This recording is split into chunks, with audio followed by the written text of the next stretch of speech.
Ovo je bagrem. Kod Srba postoji vjerovanje da bagrem nije dobro drvo i da ne treba da bude blizu kuće. Od davnina Srbi bagrem zovu nerod, jer ne rađa i nema plodova. A ja ću vam reći zašto je bagrem koristan, osim što je koristan za pčele. Čaj od cvijeta bagrema koristi se za liječenje prehlade i za iskašljavanje.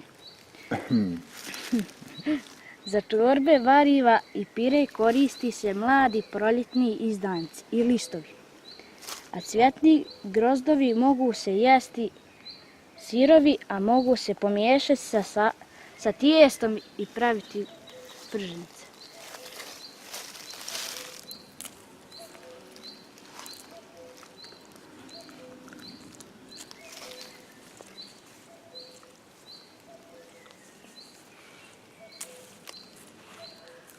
Ukusni su.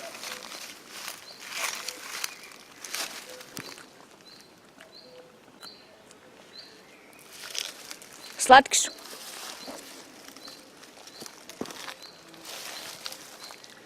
Bagrem može i da nam pokaže kako će biti vrijeme. Pred kišu cvjetovi ispuštaju jak miris koji se osjeća u vazduhu, pa pčele navale na njega. Stari ljudi su znali da to znači da dolazi kiša. Vidimo se.